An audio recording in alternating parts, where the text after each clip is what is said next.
नमस्कार सेवा सोवी सभ्यों तय। मैं हूं आपके साथ राजेंद्र जोशी और स्वागत है आपका एक और नए वीडियो में। जी हाँ, अच्छा एक बात बताइए, आपको कहानियां सुनना कैसा लगता है? अच्छा लगता है? बिल्कुल, मुझे भी कहानियां सुनना बहुत ही अच्छा लगता है। और आज की जो कहानी है वो कुछ हकीकत भी बयां करती है। थोड़ी सी वीडियो लंबी होने वाली है और कहानी के बारे में आप कमेंट में जाकर जरूर बताइएगा कि आपको कहानी कैसी लगी। चलिए देरी नहीं करते हैं, आइए सुनते हैं आज की कहानी। छुटकी मेरी छोटी बहन। वैसे उसका नाम सुषमा है, पर मैं उसे छुटकी ही बुलाता हूँ। और जब हमारी लड़ाई हो जाती थी तो मैं उसे चूहिया कहकर चिढ़ाता ही रहता था। पल में लड़ाई, पल में प्यार। उसी समय एक दूसरे की शिकायत कर देते थे और उसी समय जब गलती पकड़ी जाए तो एक दूसरे को पापा की डांट से बचाने के लिए झूठ भी बोल देते थे। कितना अच्छा बचपन गुजरा हमारा। जब भी हमारी लड़ाई होती थी तो हर बार मम्मी कह देती थी, अरे वो तो छोटी है, क्यों लड़ रहा है उससे? तू तो बड़ा है ना, तो तुझे ही उसे समझाना चाहिए। हर बात पर मुझे बड़ा बनाकर उसकी गलतियां माफ हो जाती थी। पर फिर बड़े हुए तो शादी करते वक्त उसकी शादी पहले, ये क्या बात हुई? बहुत गुस्सा आया मुझे उस दिन जब घर वालों ने उसकी शादी की बात की। माँ, ये क्या बात हुई? अभी तो ये इतनी छोटी है, इसकी शादी क्यों कर रहे हो? अरे बेटा, 24 साल की हो गई है, अब उसे अपना घर भी तो संभालना है। अपना घर? और ये घर किसका है? नहीं माँ, मैं अकेले कैसे रहूंगा छुटकी के बिना? अभी मना कर दो शादी के लिए, कह दो हम 2 साल बाद करेंगे शादी। अरे बेटा, अब ये हमेशा तेरी छुटकी थोड़ी रहेगी। अब इसकी शादी की उम्र हो गई है, अब तेरी छुटकी दूसरे घर जाएगी। माँ की बातों ने मेरी नींद गायब कर दी। बार बार बस यही ख्याल आ रहा था कि कल तक हम एक ही प्लेट में खाना खाया करते थे और आज मेरी छुटकी की शादी की बात हो रही है। मुझे तो समझ ही नहीं आ रहा था कि मैं कैसे रिएक्ट करूं। इस बात से खुश हो जाऊं कि मेरी छुटकी की शादी होगी या दुखी कि मेरी छुटकी अब मुझसे दूर हो जाएगी। कैसे रहूंगा मैं उसके बिना? किससे लड़ूंगा? किससे अपने सीक्रेट शेयर करूंगा? कौन बताएगा मुझे कि मेरे पर क्या अच्छा लग रहा है और किसमें मैं जोकर लग रहा हूँ? भैया, भैया, क्यों गुमसुम बैठे हो? आपने तो मुझसे लड़ना भी छोड़ दिया। आपके बिना लड़े ऐसा लग रहा है कि जैसे कुछ छूट रहा हो। छूट ही तो रहा है, तेरी शादी हो जाएगी, फिर मैं अकेला रह जाऊंगा। क्या भैया, आप भी? मैं आपसे मिलने आती रहूंगी और आप भी कभी भी आ सकते हो। मेरी छुटकी को तो शादी की एक्साइटमेंट थी, तो उसे सब अच्छा अच्छा सा लग रहा था। पर मैं कितना अकेला हो जाऊंगा, इस बात को सोच सोच कर मेरे बात बात में आंसू निकल आते थे। छुटकी की शादी भी हुई। विदाई में बहुत रोई वो मुझसे लिपट लिपट कर। शायद उसे भी महसूस होने लगा था कि अब वो सच में पराई होने जा रही है। मैंने बहुत कोशिश की खुद को समझाने की। लड़की को दूसरे के घर ही जाना होता है, यही इस दुनिया की रीत है।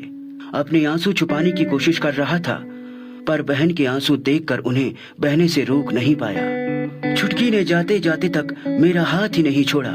बहुत रोई वो और मैं भी।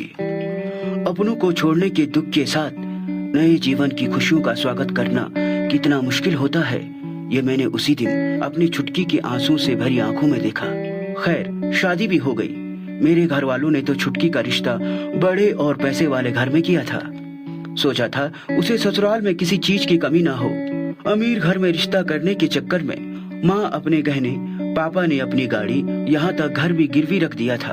भले ही छुटकी के ससुराल वालों ने कहा था कि हमें कुछ नहीं चाहिए, हमारे पास तो सब कुछ है, आप जो भी देंगे वो अपनी बेटी को देंगे। वैसे कितना आम डायलॉग हो गया है ना ये, कि हमें कुछ नहीं चाहिए, बस अपनी बेटी को दे दो जो भी देना है। पापा ने छुटकी के पति को एक कार, फर्नीचर और लगभग सारा सामान दिया ताकि ससुराल वालों को ये ना लगे कि माँ बाप ने कुछ नहीं दिया। और मुझे तो किसी ने बताया भी नहीं। मुझे तो बाद में पता चला कि पापा ने कुछ कैश भी दिया। गुस्सा तो बहुत आया, पर क्या करता मैं, जब शादी हो चुकी है अब तो कुछ भी कहने का फायदा नहीं है। चलो जो भी है, बस छुटकी खुश रहे। पर वो कहते हैं ना, भरा बर्तन कब तक चलेगा। छुटकी के ससुराल वालों ने 3 महीने बाद से ही उसे बुरा भला सुनाना शुरू कर दिया। बात बात पर ताने, माँ बाप की गालियां और ना जाने क्या क्या। यहाँ तक कि उसके पति ने भी बहकावे में आकर छुटकी को मारना शुरू कर दिया। बड़े घर की बातें, रोज रोज मेहमानों का मेला, कभी पति के दोस्तों की आवाभगत, तो कभी उनके देर रात तक शराब पीकर उठने का इंतजार। इतने बड़े घर में मेरी चुटकी की हंसी कहीं खो सी गई थी। उसने किसी को बताया तक नहीं कि जिन सपनों को सजाने के लिए उसने हम सबको छोड़ा था, जिन लोगों को अपना बनाने के लिए उसने अपना घर, अपना परिवार छोड़ दिया था, उन लोगों ने कभी उसे अपना समझा ही नहीं।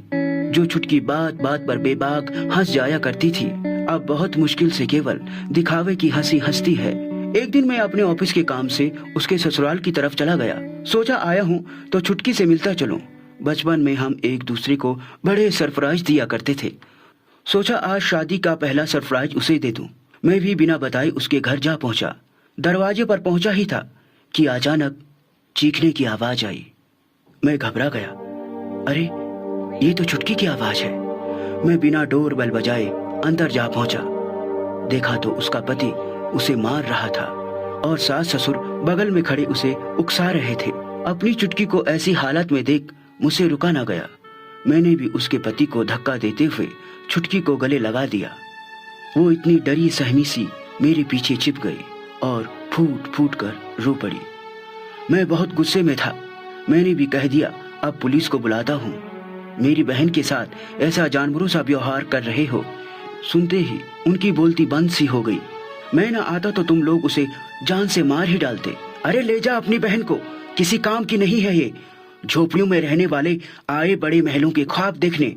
हाँ, ऐसे महलों में रखना भी नहीं है अपनी बहन को जहाँ इंसान नहीं राक्षस रहते हो। मैंने भी अपनी चुटकी का हाथ पकड़ा और उसे चलने को कहा, पर ये क्या, चुटकी तो चलने को तैयार ही नहीं थी। नहीं भैया, मैं नहीं जा सकती आपके साथ। जैसा भी है, जो भी है, अब ये घर ही मेरा संसार और यही परिवार है। मैं तो हैरान रह गया। इतनी मारपीट के बाद भी चुटकी यही रहने की बात कर रही है, और जब 7 जन्म तक साथ निभाने वाला पति भी उसकी कद्र नहीं करता हो, किसके सहारे छोड़ता उसे।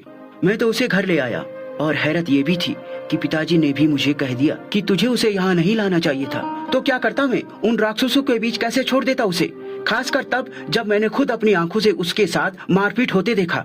उसका पूरा शरीर नीला पड़ गया था, आंखों में चमक की जगह आंसू बह रहे थे। मैंने भी सोच लिया कि मैं अपनी चुटकी को ऐसे हाल में नहीं रखूंगा। तुरंत मैंने उसका मेडिकल करवा लिया और पुलिस के पास ले गया। वहाँ मेरी मुलाकात विधिक सेवा प्राधिकरण के कर्मचारी से हुई।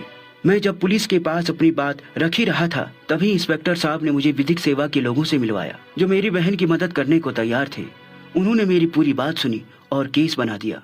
फिर बात अदालत तक पहुंच गई। विधिक सेवा द्वारा मेरी छुटकी को जल्द से जल्द न्याय दिलाने का पूरा भरोसा दिया गया। इसके साथ साथ वन स्टॉप सेंटर ने भी मेरी चुटकी का हाथ थामा और उसे हर वो सुविधा, हर वो जरूरत दिलाने में मदद की जिसकी जरूरत कोर्ट में पड़ती है। पहले मुझे लगा था कि मैं अपने इस फैसले में अकेला हूँ, पता नहीं इसका चुटकी की जिंदगी पर क्या असर पड़ेगा। पर अब लगता है मेरी छुटकी अकेली नहीं है, उसके साथ इतने सारे लोग खड़े हैं।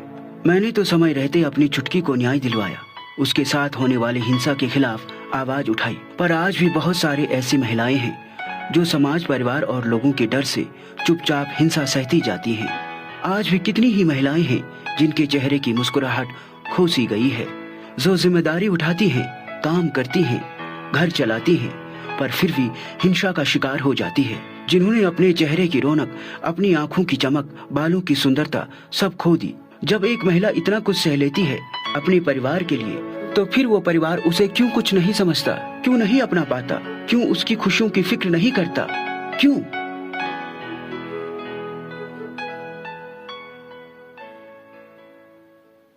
तो कैसी लगी आपको कहानी? मज़ा आया? कमेंट करके ज़रूर बताइएगा कि कैसी आपको कहानी लगी और क्या सीखने को इस कहानी से मिला आपको, ज़रूर बताइएगा।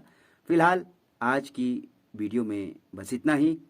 लाइक, कमेंट और सब्सक्राइब ज़रूर करें। नमस्कार, अपना ध्यान रखें।